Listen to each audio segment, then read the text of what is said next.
सुप्रभात। जैसा कि आप सभी लोग जानते हैं कि यह समय बच्चों के घर बैठने का है। सभी बच्चे घर से ही अपना अध्ययन पूर्ण कर रहे हैं। इसी क्रम में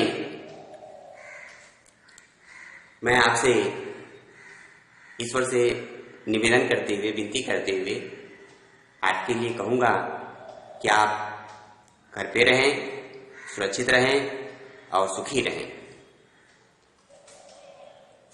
और एक पाठ्यक्रम में है आपके कक्षा 11 और 12 के व्याकरण में रस। पूछा जाता है कि रस किसे कहते हैं। रस का मतलब होता है मजा, रस का मतलब होता है आनंद, रस का अर्थ होता है खुशी। जहां आप आनंद ले लेते हैं, जहां आप प्रसन्न हो जाते हैं, वही रस है।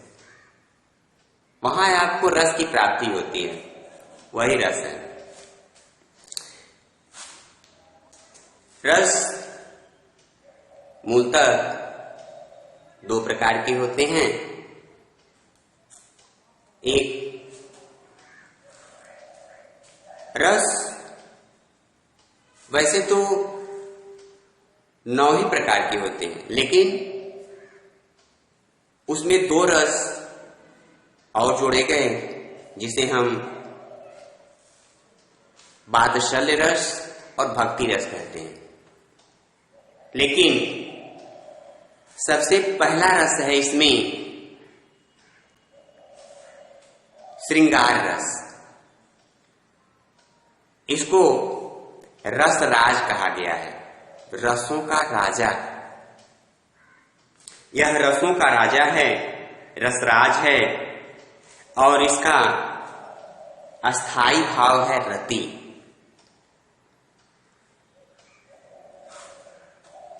इसे कहा गया है रसस्यते इति रसः। जहां रस मिल जाए, जहां आनंद मिल जाए, जहां प्रसन्नता मिल जाए, खुशी मिल जाए, उसे ही हम रस कहते हैं। रसस्यते इति रसः। तो सबसे पहले हम अध्ययन करने जा रहे हैं श्रृंगार रस का। श्रृंगार रस का अस्थाई भाव है रति। इसके भी श्रृंगार रस के भी 2 भाग होते हैं। एक होता है संयोग श्रृंगार रस और एक होता है वियोग श्रृंगार रस।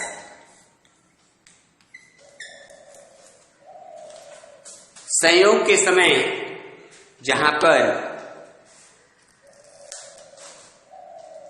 नायक और नायिका का पूर्ण मिलन होता है, उसे हम संयोग श्रृंगार रस कहते हैं। जैसे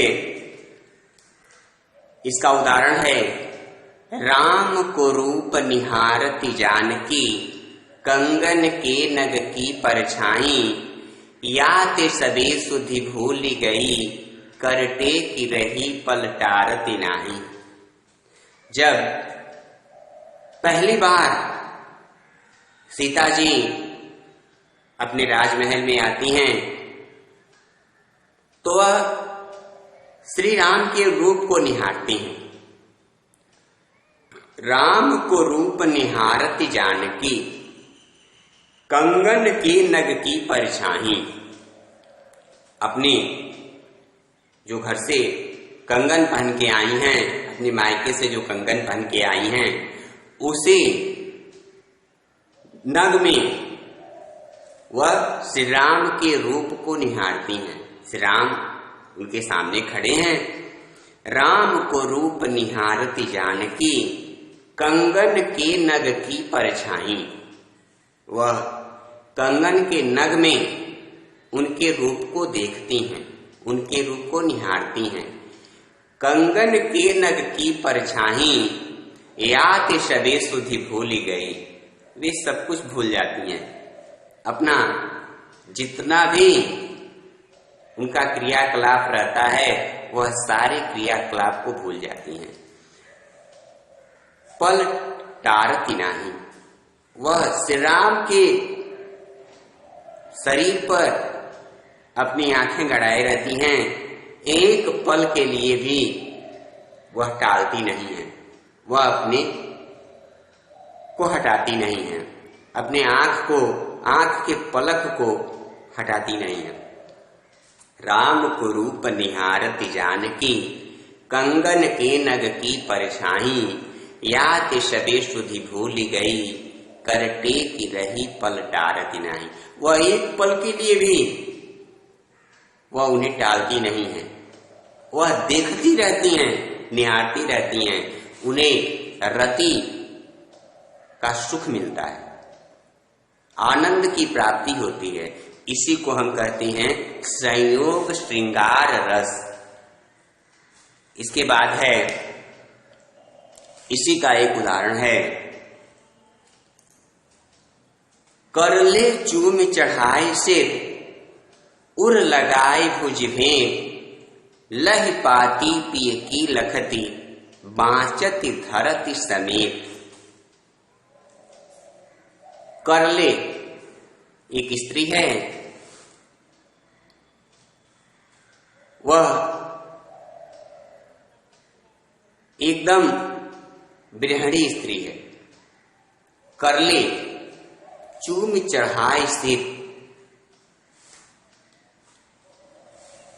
वह अपने पति परदेश में रहता है, उसका जब पत्र पाती है तो पत्र पा करके वह समझ जाती है कि यह मेरे पति के हाथ की लिखावट है। वह अपने पति के हाथ की लिखावट को जब समझ जाती है तो समझ करके वियोग से एक तो तड़प रही है, वह क्या करती है, कर ले, सबसे पहले उसे मुट्ठी में लेती है, हाथ में लेती है। कर ले चूम, उसे चूमती है। चढ़ाए सिर, अपने मस्तक पे चढ़ाती है। करले चूम चढ़ाए सिर, उर लगाए, फिर अपने हृदय से लगाती है। उर लगाए भुज भेंट, और उसके बाद अपने भुजाओं में कस करके उसे रख लेती है। भुज भेंट लह पाती पिय की लखत, अपने प्रियतम की पाती वह लख करके, अपने प्रियतम की पाती को समझ करके बाँचत, उसे बार बार पढ़ती है। बाँचत धरती समेत, और उसे समेट करके रख देती है, सुरक्षित कर लेती है, उसे रख लेती है। बाँचत धरती समेत, यह वियोग श्रृंगार रस का उदाहरण है। इसी प्रकार से वियोग श्रृंगार का ही एक और उदाहरण है। अवधाई सीसी सुलग, बिरह बिरन बिललात, बिचही सूखी गुलाब गौ, छीटो छुई नगार।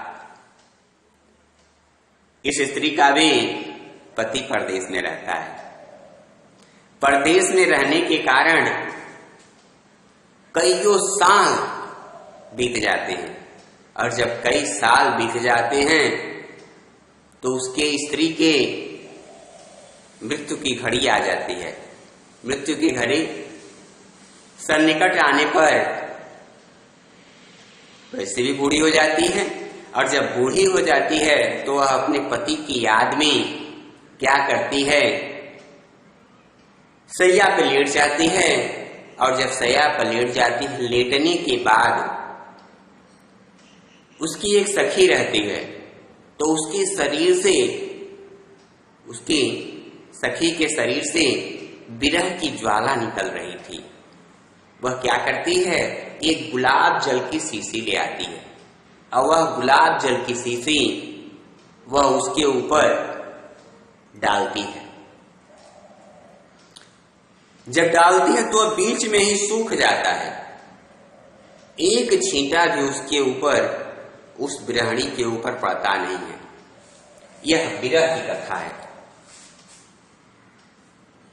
अवधाई सीसी सुलग, अवधाई माने उल्टा कर देती है। अवधाई सीसी, सीसी मतलब बोतल, सीसी सुलग विरह बिरन बिललार। अब विरह के कारण उसका शरीर एकदम, उसके शरीर से ज्वाला निकल रही थी, बिलख रही थी। विरह बिरन बिललार, बीच ही सूखी गुलाब गौ। अब बीच में ही गुलाब जल की शीशी का जल सूख जाता है। बीच ही सूखी गुलाब गौ, छींटो छुई नगार। उसके शरीर को एक छींटा तक छू नहीं पाता है, उसके शरीर पर एक छींटा भी पड़ता नहीं है। यह है विरह। इसी के साथ फिर है यह वियोग और संयोग दोनों था। इसके बाद है करुण रस। करुण का अस्थाई भाव ही शोक है। शोक मतलब दुख। शोक में, दुख में व्यक्ति जब रहता है, दुखी रहता है, तो उसे कुछ भी अच्छा नहीं लगता। एक स्त्री का विवाह होता है और विवाह के दूसरे ही दिन जब उसके पति का देहांत हो जाता है तो उसकी पत्नी अत्यंत दुखी होती है। उसके दुख का ठिकाना नहीं रहता। वह अपने मन ही मन विचार करती है कि कल ही हमारे पति के सिर पर मुकुट बंधा हुआ था। वह कहती है, अभी तो मुकुट बंधा था माथ, हुए कल ही हल्दी के हाथ। खुले भी न थे लाज के बोल, हुए अब तो शून्य कपोल। हाय रुक गया यही संसार, पड़ी है अब वह छिन्न धार। देखिए कैसे, अभी तो मुकुट बंधा था माथ। अभी कुछ ही समय पहले हमारे पति के मस्तक पर मुकुट बंधा हुआ था। अभी तो मुकुट बंधा था माथ, हुए कल ही हल्दी के हाथ। हल्दी के हाथ होना मतलब मेरा विवाह हुआ। हुए कल ही हल्दी के हाथ, खुले भी न थे लाज के बोल। लज्जा के कारण मैं अपने पति से कुछ बोल भी नहीं पाई थी। स्त्री सुलभ लज्जा है, तो लज्जा के कारण मैं अपने पति से कुछ बातें भी नहीं कर पाई थी। खुले भी न थे लाज के बोल, हुए अब तो शून्य कपोल। हाय रुक गया यही संसार, अब तो मेरा संसार ही रुक गया। मेरे लिए मेरा पति ही सब कुछ था, मेरा पति ही देवता था। अब मेरा कौन है इस संसार में। हाय रुक गया यही संसार, पड़ी है अब वह छिन्न धार। जब वह यह देखती है तो वह देख करके छिन्न धार वह वहीं पड़ जाती है, वह वहीं गिर जाती है। यह है करुण रस। करुण रस के बाद है हास्य रस। हास्य मतलब जिसे सुनते ही हंसी के भाव फूट पड़े, अर्थात विकृत वेशभूषा देखकर हमारे मन में जो हंसी का भाव फूटता है, जो हंसी आती है, इसी को हम हास्य रस कहते हैं। हास्य रस का अस्थाई भाव हास है। इसका अस्थाई भाव हास है। इसका उदाहरण देखिए, गले सोहे सर्पमाला, कर डमरू विशाला, और ओढ़े मृगा छाला, भस्म अंग यूं लगाए हैं। करे श्रुति श्रुतिशाला, करे भक्तन प्रतिपाला, मृत हरहि अकाला, जटा शीस यूं बढ़ाए हैं। शंकर जी जब पार्वती जी से विवाह करने के लिए जाते हैं विंध्याचल जी के यहाँ, तो वहां कैसे जाते हैं? गले सोहे मुंड माला, सर्प का माला पहन लेते हैं। गले सोहे सर्प माला, मुंड माला, गले में सर्प का माला पहन लेते हैं। गले सोहे सर्प माला, कर डमरू विशाला, एक बड़ा सा डमरू हाथ में ले लेते हैं। कोई डीजे की आवश्यकता नहीं है, कोई अन्य चीज की आवश्यकता नहीं है। कर डमरू विशाला, हाथ में एक बड़ा सा डमरू ले लेते हैं। कर डमरू विशाला, मृत हरहि अकाला, जटा शीस यूं बढ़ाएंगे। एक तो बड़े बड़े शीस बढ़ा लेते हैं, बड़े बड़े शीस पर बाल बढ़ा लेते हैं। अब बाल बढ़ा करके विवाह करने के लिए चल देते हैं। गले सोहे सर्पमाला, कर डमरू विशाला, और ओढ़े मृगा छाला, मृग छाला पहन लेते हैं। मृग की छाल को पहन लेते हैं और ओढ़े मृगा छाला, भस्म अंग यूं लगाए हैं। किसी भी सौंदर्य प्रसाधन की जरूरत नहीं है, वह अपने शरीर पर भस्म राख पोत लेते हैं और राख पोत करके विवाह करने के लिए चल देते हैं। यह है हास्यरस और इसका स्थायी भाव है हास। अब इसके बाद है वीर रस।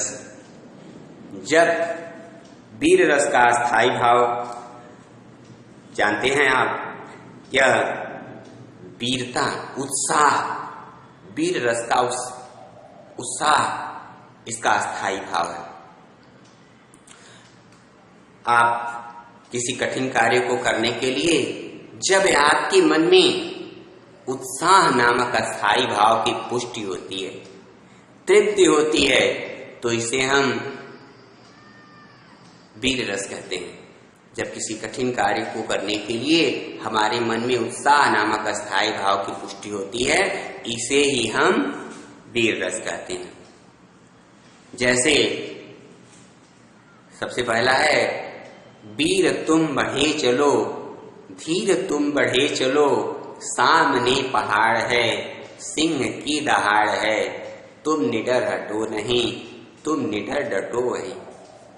अब कवि कहते हैं इसमें कि वीर तुम बढ़े चलो, हे वीर तुम आगे की तरफ बढ़ते चलो, वीर तुम बढ़े चलो, धीर तुम बढ़े चलो, तुम्हारे पास धैर्य है, धैर्यता है, धीर तुम बढ़े चलो, सामने पहाड़ हो, सामने अगर पहाड़ हो तब भी डरने की जरूरत नहीं है। सामने पहाड़ है, सिंह की दहाड़ है, सिंह की दहाड़ हो तब भी तुम्हें डरने की आवश्यकता नहीं है। सिंह की दहाड़ है, तुम निडर हटो नहीं, तुम निडर हो, तुम्हें हटने की आवश्यकता नहीं है। तुम दुश्मन सैनिकों को मारने के लिए हो, दुश्मन सैनिकों को मारो।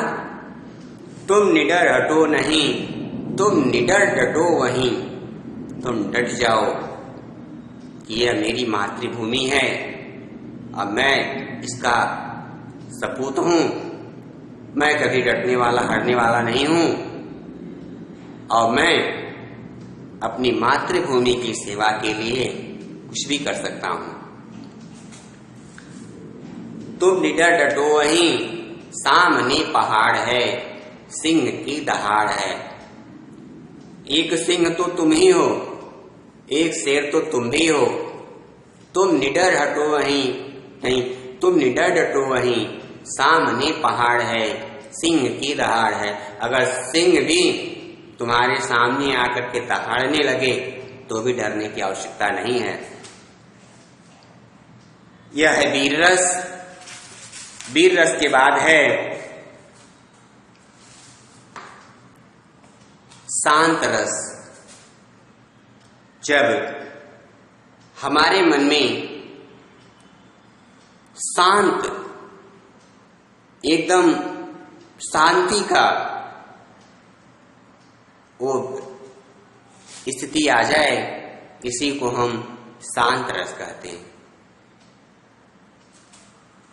जब व्यक्ति कुछ भी नहीं, वह सोच ले कि हमें अपने मन को एकदम शीतल करना है और प्रसन्न रहना है, तो यही प्रसन्नता, यही खुशहाली वह अपने जीवन में हमेशा हमेशा के लिए वह कर सकता है। शांत रस में तुलसीदास जी ने कहा है अभिनय पत्रिका में कि अब लो नसानी अब न सही। आज तक तो मैं नशे में था, आज तक मोह माया के बंधनों में था, अब लो नसानी अब न सही हूं। अब मैं नसाने वाला नहीं हूं, अब इस संसार सागर से मैं ऊपर उठ चुका हूं। अब लो नसानी अब न सही हूं, राम कृपा भव निशा शिरानी, जागे फिर न सही हूं। अब मेरी निद्रा समाप्त हो गई है, मेरी निद्रा चली गई है। अब मैं जिस बिस्तर पर सोया था वह बिस्तर फिर से बिछाऊंगा नहीं, वह बिस्तर मैं छोड़ दिया हूं, उस बिस्तर पे को फिर से मैं बिछाने वाला नहीं हूं। जागे फिर न सही हूं, जाग करके मैं उसे फिर से बिछाऊंगा नहीं, मैं उसे उसी पर फिर से सोऊंगा नहीं। पायो नाम चारु चिंतामणि, उर करते न खसई हूं। और मैंने राम के नाम को पा लिया है, और इस राम के नाम को पा करके मैं इस राम के नाम को कभी छोड़ने वाला नहीं हूं, मैं इसे कभी छोड़ूंगा नहीं। यह छोड़ने की वस्तु नहीं है, यह तुलसीदास जी ने कहा है। इसके बाद है भय।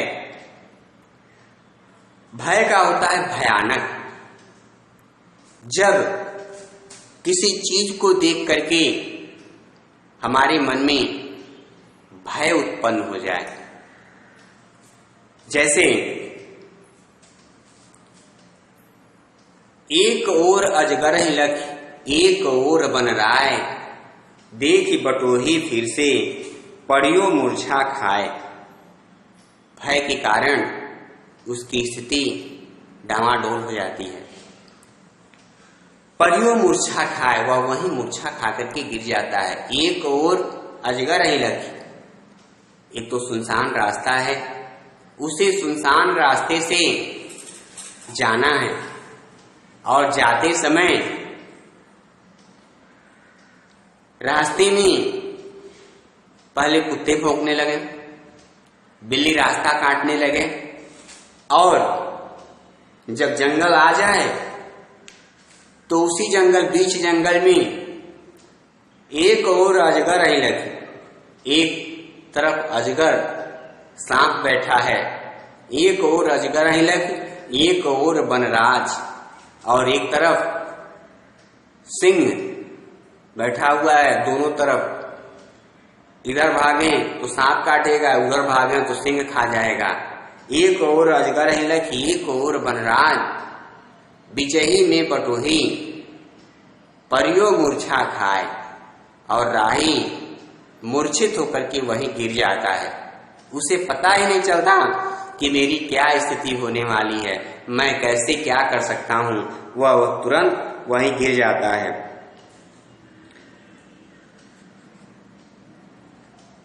इसके बाद है रौद्र रस।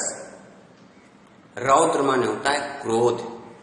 जब हमारे किसी बात को सुन करके किसी को भयंकर क्रोध आ जाए, वह उस क्रोध को सहन न कर पाए, इसी को हम कहते हैं रौद्र।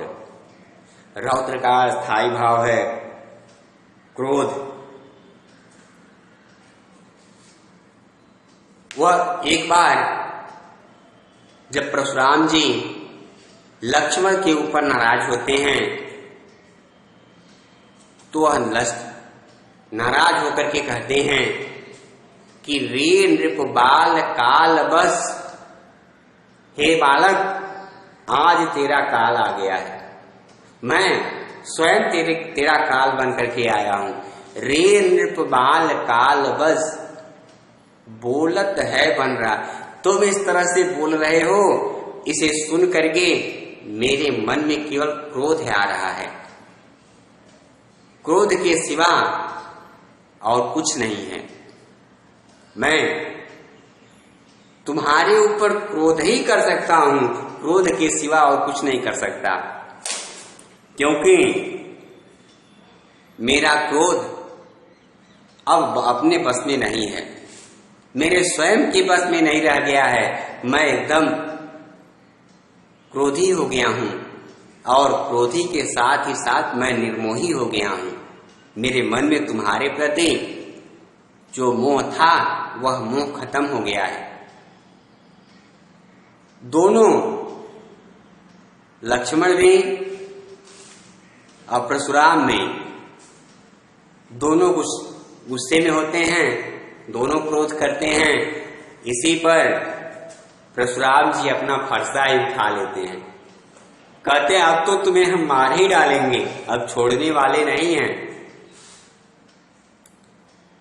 तब श्री रामचंद्र जी उनके गुस्से को अपनी वाणी के द्वारा शांत करते हैं।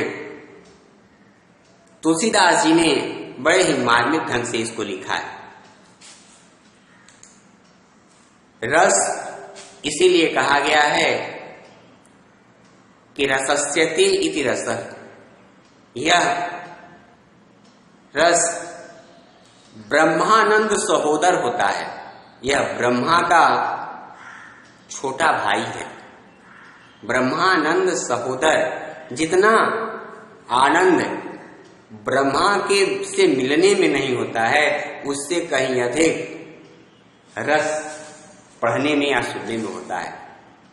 रस का अर्थ ही होता है जहां कविता पढ़ने से, सुनने से जो हमारे मन में एक अजीब भावना होती है, जो जिस आनंद की प्राप्ति होती है, इसी को तो रस कहते हैं, इसी को तो आनंद कहते हैं।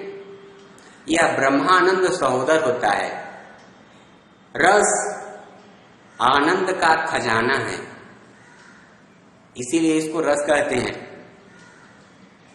कविता पढ़ने से, नाटक देखने से, रामलीला देखने से, रासलीला देखने से जिस आनंद की प्राप्ति होती है, इसे ही तो रस कहते हैं, इसे ही तो मजा कहते हैं, इसे ही तो आनंद कहते हैं।